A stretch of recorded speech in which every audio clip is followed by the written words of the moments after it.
So the title of my presentation is Stigmatization, Self-Esteem, and Defense Mechanism in La Noche de los Feos by Mario Benedetti, okay? Beauty and ugly are very subjective concepts and have been topics of endless discussion in the various fields of knowledge for centuries. This discussion could go further if it considered individuals who do not fit into the mold of what modern society what modern society has established as a normal look. Those individuals excluded from the culturally established as normal look are usually associated with negative perceptions. This stigmatization by appearance is reinforced at every phase of an individual's education. Some characters in children's books, for example, Pantomime Among Ugly Sisters, associate ugliness with evilness. One can surely see this in many plays and movies, such as Beauty and the Beast, Phantom of the Opera, Hunchback of Notre Dame, and one of the most recent movies called Wonder. All these characters struggle with their appearance, and above all, with the way people in society react to it. Nonetheless, encouragement to bully the deformed people is omnipresent. Certainly, filmmakers would be subject to prosecution if they address race and sex in the way they address beauty or ugliness. In modern society, this problem has become exacerbated by the beauty industry as well as the media. Therefore, the importance given to beauty and ugliness can be beyond detrimental for individuals who do not fit into the beauty standards, especially those with facial deformity, because society equates deformity as ugliness. Usually, individuals with facial deformity have to deal with non-deformed individuals staring and judging them as if they belong to different species on a daily basis. And all that, certainly stigmatization displayed in society causes individuals with acquired disfiguration huge problems. These problems are evident in the male character in the short story La Noche de los Feos by the Uruguayan author Mario Benedetti. This narrative not only exposes clearly the issues when the character look at themselves in the mirror, but also issues caused by the staring of non-disfigured people. In this context, through a social psychological perspective, this analysis will focus on the consequences of stigmatization on self-esteem, negation of personal and physical privacy, and defense mechanisms developed by some facially disfigured individuals. Stigmatization is defined as negative attitudes, stereotypes, and beliefs that people in society hold against minority groups. Therefore, it can be inferred that this negative feedback from society might have some negative effect on individuals' self-concept. The self-concept, according to some sociologists, is a result of one's awareness of how others value the self and the acceptance of those others' opinion. Therefore, members of a stigmatized group who are conscious that other people have a negative view of them might include those negative attitudes into their self-concept, which will decrease their self-esteem. As sign of self-esteem, of low self-esteem, as sign of his low self-esteem, the male character in the story starts describing himself and the female character with whom he has a sexual relationship at the end of the story, not as people that are ugly in the ordinary meaning of the word, but as individuals exceptionally ugly.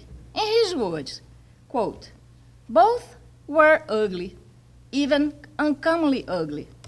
She has had a sunk cheekbone since the age of 8, when she had the operation. The disgusting mark next to my mouth comes from a ferocious burn which occurred at the beginning of my adolescence." End quote. Obviously, the male character displays the dislike of his image and a low self-esteem. His self-perception affects him in several aspects, such as affective, physical, and social. Ephraim Goffman, in his discussion about stigmatized identity, mentions that physical deformity is a stigma that discredits an individual in every social relationship. Also, it is well known that relationships with others have an influence on self-esteem, identity, and personal development. The response from these interactions with individuals that do not have a physical deformity will have a tremendous impact on individuals that do have a deformity. Individuals with deformity, when in the presence of non-disfigured people, occasionally feel that they are far away from being who they should be. The contact with people that don't have a deformity reinforces the dissociation between the real appearance of individuals with disfiguration and their desired appearance.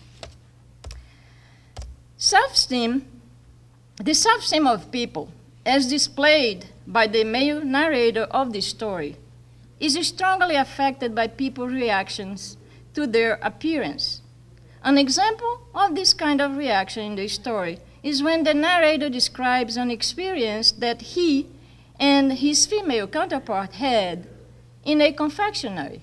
Quote, "The confectionery was full, but right then a table was vacant. As we passed among the people, behind us were signs and gestures of astonishment. My antennas are particularly tuned to capture such perverse curiosity, the unconscious sadism of those with miraculously symmetrical faces.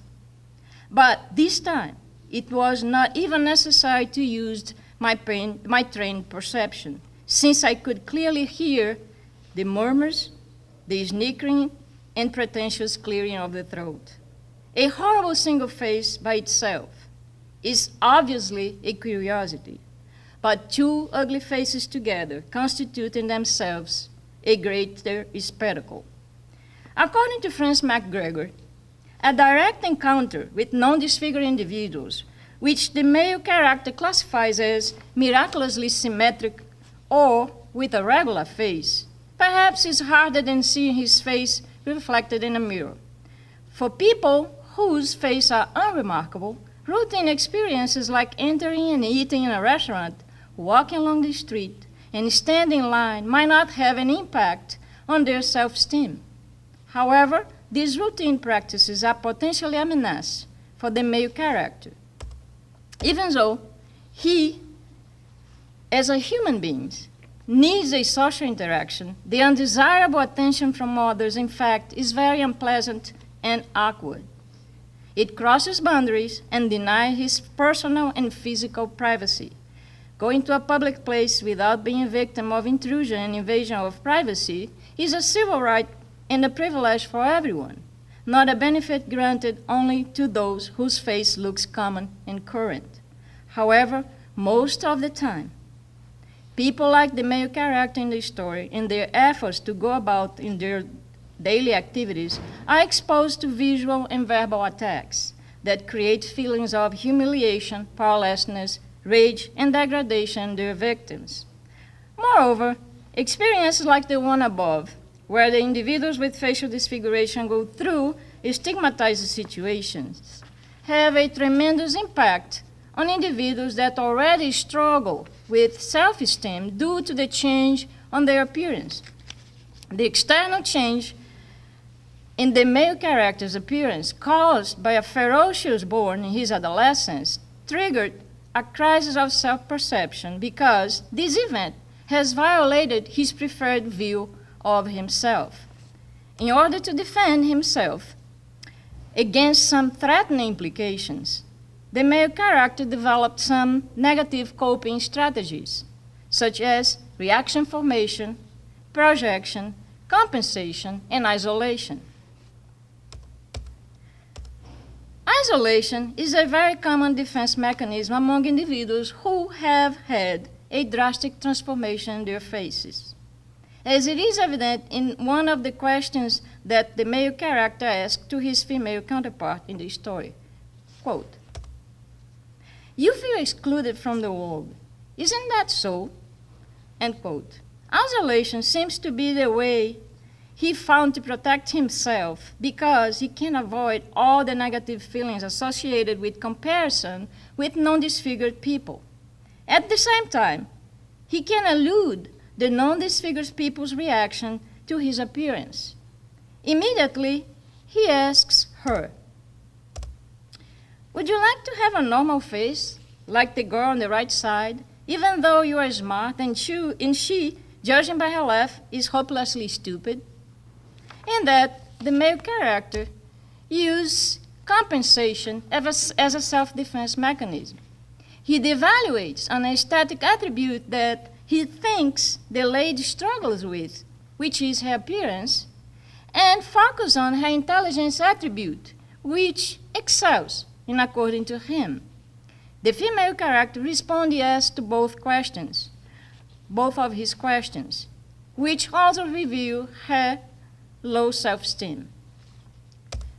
Regarding projection as a self-defense mechanism, the male character refuses, to a certain extent, to accept some of his misfortune, and as a result, he ends up seeing others as having the same acceptance issues he has. It can be noted that in the story, the male character was not given a name, which can be inferred that he is not representing a person, but a whole category. This implication is also based on the fact that in his thoughts, he expresses not only his feelings, but also the feelings of the female counterpart and of other disfigured people that, like them, represent the otherness. In other words, as a mechanism of self-defense, this male character, because he has a self-acceptance issue, seems to project his feelings on the other facially disfigured individuals. In his mind, everyone who has a disfigured face should feel exactly like he does. As in one of the following quotations, he used the subject pronoun we to express his own feelings. He says, "No, we can say we have soft eyes, that sort of justifiable act that freaks sometimes get when they come close to beauty. No, in no way. Both her eyes and mine are eyes filled with resentment, which reflect little or no acceptance of the misfortune we face. Maybe that's what has united us. Maybe united is not the most appropriate word, considering the implacable hatred that each of us have for our own face."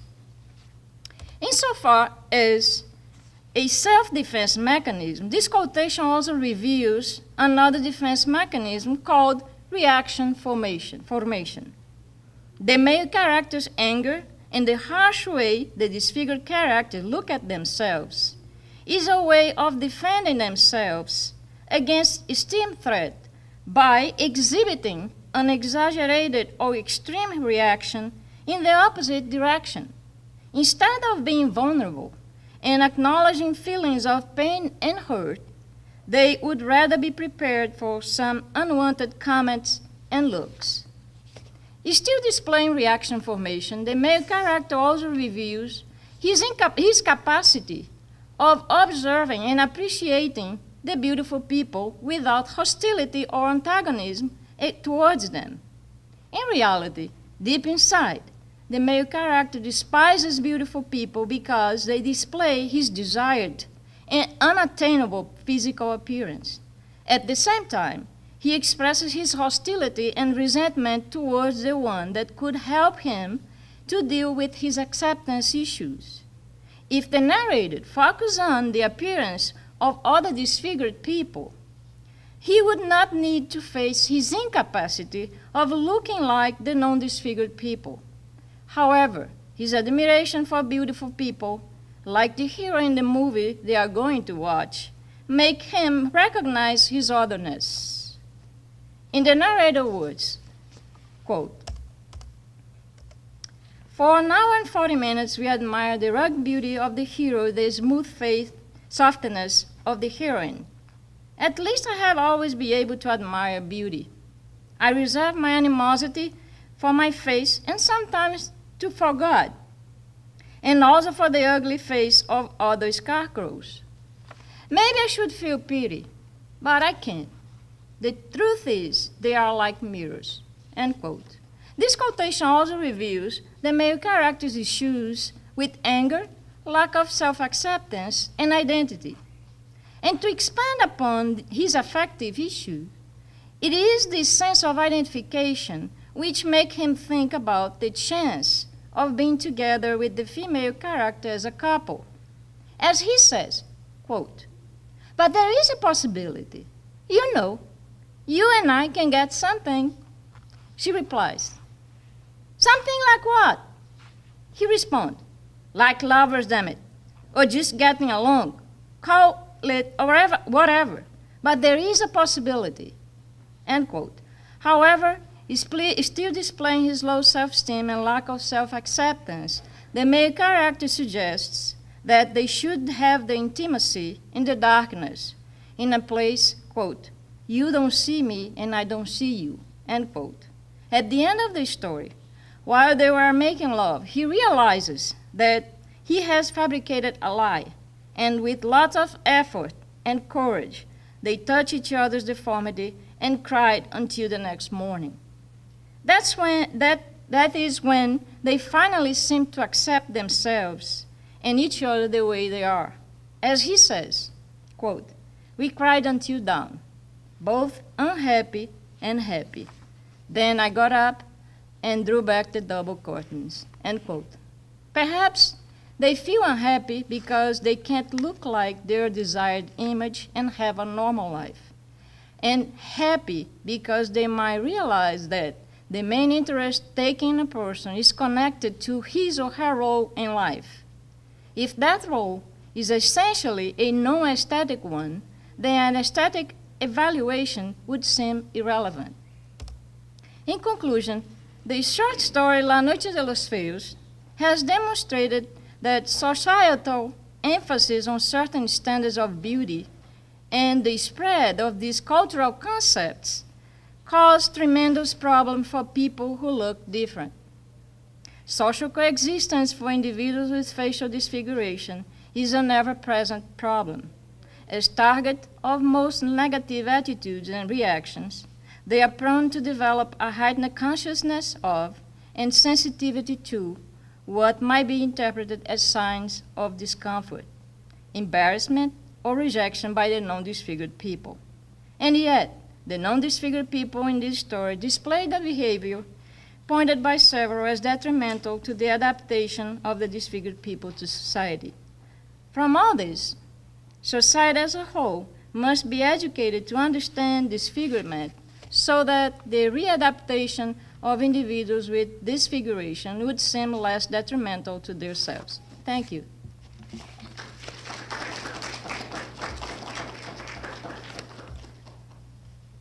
Any question? No? Okay, I'll introduce the next one. Okay, now I'd like to introduce one of my best students. She's a student in an advanced Spanish class, a drama class, and her name is Trinity White, and she's presenting Who is La Viuda? Who is the widow? All right.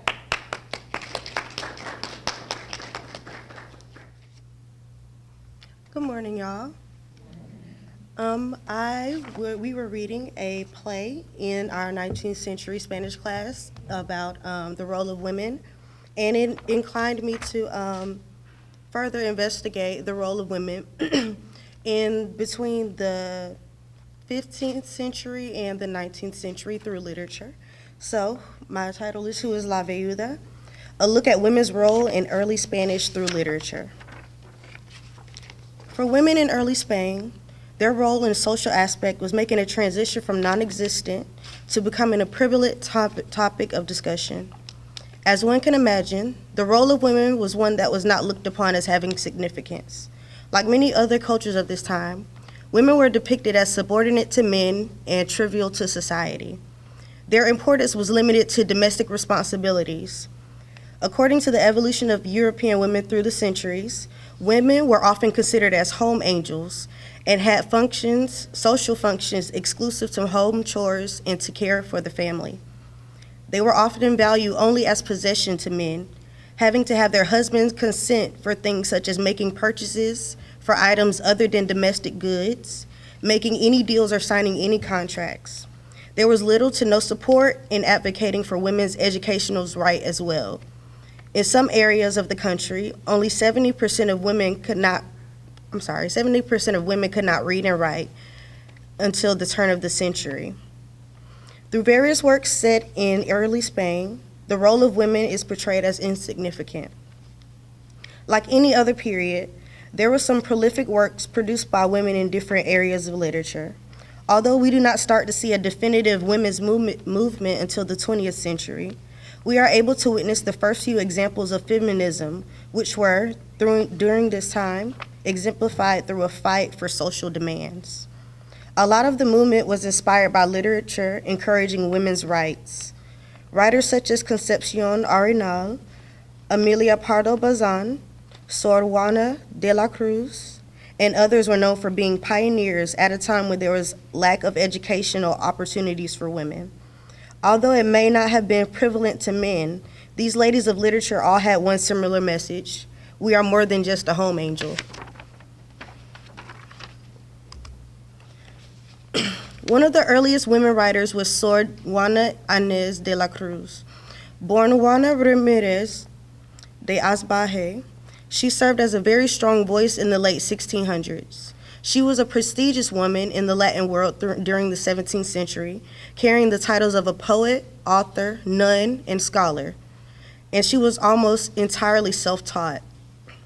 Sor Juana was very rebellious for her time, prioritizing personal and educational goals above marriage. She stated that she had total disinclination to marriage, and she wished to have no fixed occupation, which might curtail my freedom to study. The most unique thing about her work is the voice that she advocates for women. As opposed to placing the woman in the position of the voice of passion, she introduced the role of women as a voice of logic and reason. One of her poems called Hombre Necios de Acusadas, which translates to Foolish Men You Accuse, exemplifies her role in Spanish literature. Foolish men you accuse to the woman without reason, without seeing that you are the occasion of the same thing that you blame. If unparalleled eagerness you request their disdain, why do you want them to work well if you incite them to do evil? It seems he wants boldness of your crazy opinion, the child who puts the coconut, and then he is afraid of you. You want with foolish presumption, find the one you are looking for pretendeds. Thais and in possession Lucretia. What honor can be weirder than the one who lacked advice? He himself fogs the mirror and feels that it is not clear. With favor and disdain, you have the same condition, complaining if they treat you badly, mocking you if they want you well. Opinion no wins. Well, the one that most respects. If he does not admit you is grateful, and if it admits you, it is light. Always so foolish you walk, that with unequal level, to a blame for cruel and another for easy blame. How must it be tempered? What your love wants, if the one who is ungrateful offends, and the one that is easy to get angry. They give your lovers sorrows to your freedom wings, and after making them bad, you want to find them very good. What greater fault has he had? It is a wrong passion, the one that fails of pride or the one that prays of falling? Or which one is more to blame? Even if anyone does wrong, the one who sins for the pay or the one who pays in sin? Well, why are you scared of the guilt that you have? What are you doing? Or do them what you are looking for them? Another influential woman in early Latin literature was Amelia Pardo Bazan. She was a writer, journalist, and philosopher. She also had a love for politics and eventually became a member of the Senate. Her ideas and views were so radical for the time that her husband eventually divorced her, feeling like her reputation was tarnishing his own.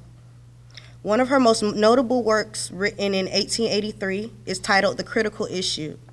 It discussed Émile Zola, another writer, and naturalism, made French and Russian literary movements known in Spain, and started an important literary controversy in which she championed a brand of naturalism that affirmed the free will of the individual. Her work often included critiques of other writers, society, and religion. Some of her examples and quotes include, "The education of women cannot be called such an education, or it is finally proposing obedience, passivity, and submission. Dictatorship is like an aria and never becomes an opera. God punishes sins, but the world I see only punishes lack of foresight and blunders. Lord, why should not the women have the right to find men who are handsome, and why should they look at themselves as manifest? If we don't say it, we think about it, and there is nothing more dangerous than the repressed and hidden which stays inside. A nation which receives a culture ready-made and not elaborated by itself condemns itself to intellectual sterility. At most, it can only hope to imitate well." Concepcion Arenal, and this quote says, "Society cannot in justice forbid the honest exercise of its faculties to half of the human race." She was a Spanish writer and a social activist, also served as a radical voice for women in the 19th century. Against all odds, she was able to obtain degrees in law, sociology, history, languages, and philosophy, dressing under the disguise of a man to attend all of her classes. She married a man who was a lawyer and a writer, and together they published a few works of literature. She was also a philanthropist, founding the Patronage of 10, the Beneficial Construction, and a newspaper called The Voice of Charity. Two of her most influential work pertaining to women include The Woman of Her House, written in 1895, and The Woman of the Future, written in 1868. In The Woman of Her House, she studied the problems that the Spanish woman of her time had to face in order to occupy the position in a dignified and effective manner in which human society needs it. She maintained that it was a profound and ominous mistake for a man to maintain the principle that the perfect woman thinks only of her house, her husband, and her children. In The Woman of the Future, she pointed out the contradictions in the consideration of women.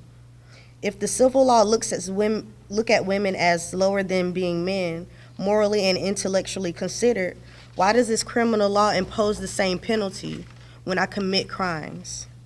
She fought prejudices about the supposed psychological, physiological, moral, and intellectual inferiority of women, and explored the consequences of their action to education and work. And this is the play that we read in our 19th century Spanish literature class. It is called La Viuda de Padilla, which translates to The Widow of Padilla. It was written by Francisco Martinez de la Rosa, written in 1814, and it offers a male perspective of a woman's role in society. This play takes place during a war in Toledo, Spain. In this play, the widow, La Viuda, of Juan de Padilla, a fallen war leader of the city of Toledo, believed it was her duty to take his role and lead the remainder of his militia to the end of the battle and to honor her husband beyond his death. She is depicted as independent, strategic, and determined. With all odds against her, and people like her husband's right-hand man, her own father and son, constantly telling her to give up, she stood her ground and stayed true to her beliefs. This play set precedence to a man depicting a strong woman lead in a work of literature. This is seemingly a big step towards equality. However, there is one question I do pose. Who is La Viuda? Who is she as a woman? Though she was the main character in this story, She is not even referred to by name throughout the entire play. It was not until extensive research did I learn that her name was Maria. It is as if she does not even have an identity aside from the role as Padilla's wife and mother to his son. Upon her husband's death, she assumes the values attributed to him, the courage, honor, and patriotic fervor, all inherent in the stereotypes, as an example of a Spanish man. She is reproached for the lack of femininity by refusing to adopt only the role of the mother and for seeking revenge. However, she remains firm in her ideals and faced with the possibility of fleeing the siege of Toledo under a disguise, decides to face death and commit suicide. It is a patriotic act and at the same time an act of rebellion against a patriarchal society that refuses to give it more independence because she is a woman. Although this play was a big step for women during this time, this story was told only through a man's legacy. In conclusion, the role of women in early Spain is depicted as insignificant through various works. The radical feminist pioneers in Spanish literature during these times instilled bold yet encouraging messages of social advancements to all women of the time. Without these courageous women, we as women would not have made some of the advancements that we have made over the past few centuries. Thank you.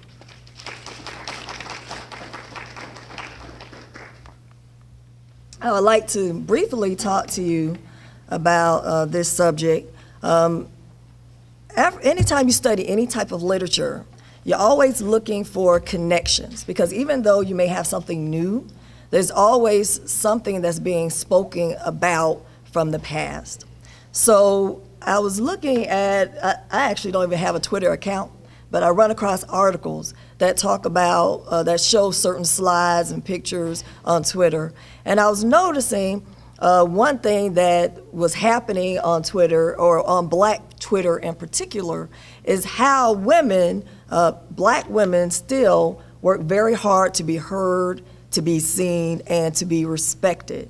And so in this presentation entitled "The Revolution Will Not Be Televised, but You May See It on Twitter," the emergence of Black female satire and resistance on social media. And I went for satire because it's funny. Satire, by definition, is making fun of social mores or making fun of things in society that in many ways are seen as ludicrous.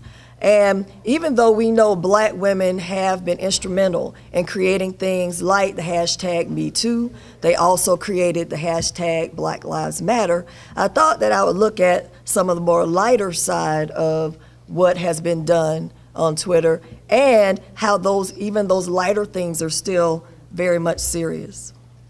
I wanted to start off with a couple of foundational people. The first person I want to start off with is poet, essayist, and activist June Jordan, who was born in 1936, passed away in 2002.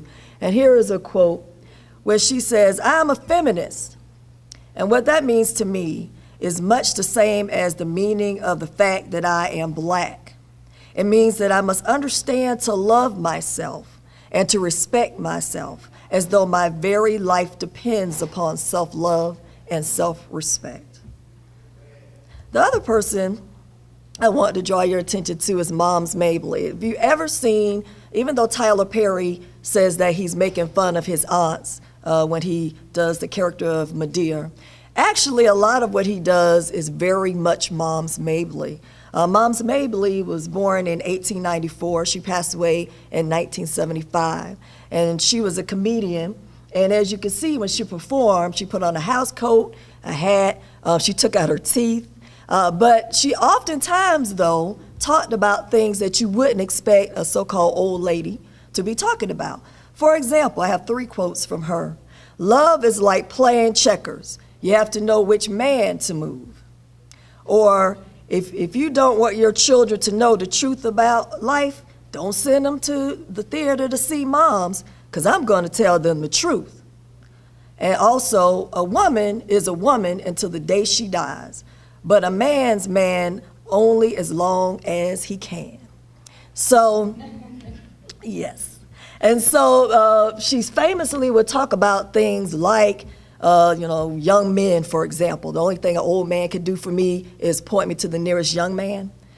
So she definitely had that satirical view in life where if you're older, or if you're black, or if you're female, if you're all three of those things, that somehow you're supposed to disappear. Well, actually, she's showing, no, here I am appearing. So I noticed that anytime you try to make certain connections, the first thing you have to think about is where does this come from? Many times when we have things like slang, we think that it's brand new. Well, the words may be brand new, but how those words are created actually are things that are passed down from generation to generation. And so I want to, for those who may not be familiar with these, I want to share a few of the African American vernacular English verbal strategies or verbal play, like the dozens or your mama joke, snapping. Signifying is a really deep one you'll see on Twitter, which is basically a verbal insult that levels a social critique. Oftentimes is indirect and is clever, and so it communicates, it says, on two different levels.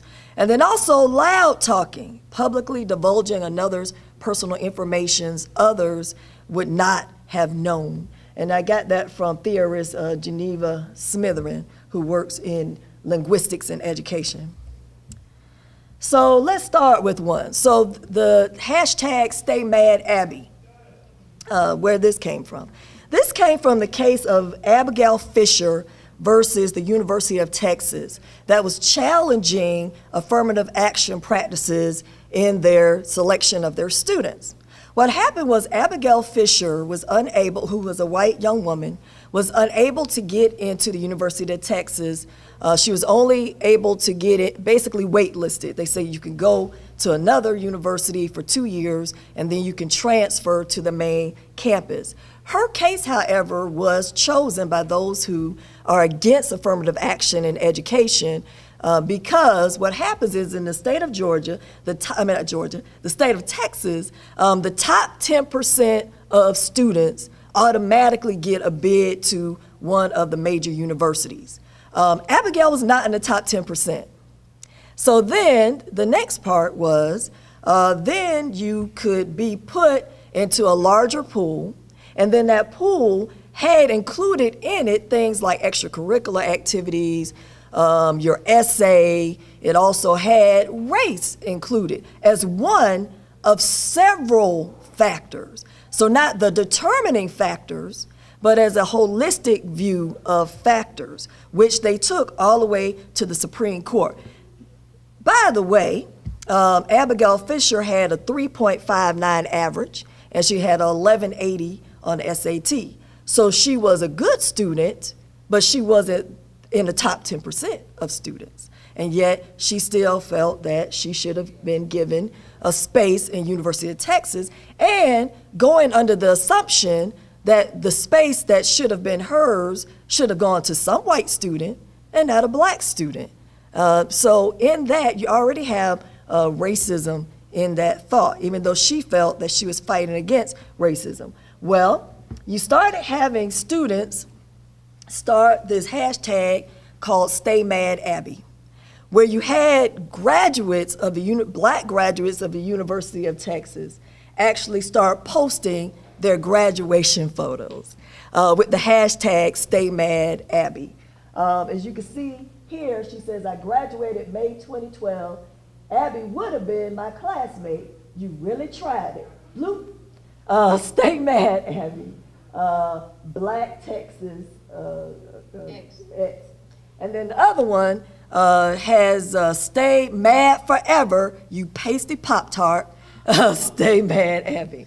Now, so part of it was just straight up, loud talking, but a lot of it is signifying, isn't it? Because Stay Mad Abby about what? And so they are signifying to that case that she brought all the way up to the Supreme Court and still was not successful. After the Supreme Court, there was a 4-3 split. There was one of the last major cases for Scalia where he famously said that perhaps black students need to go to slower universities. Maybe they don't need to go somewhere like the University of Texas. That it may not benefit them. But after this case was lost, there's a new hashtag called Becky with the bad grades. And so then they started using that one. Okay. Also, this whole idea of being black and female. Here's a piece Kiadra wrote. Like, I don't think people get that black women don't turn out because of some maternal instinct to save everyone.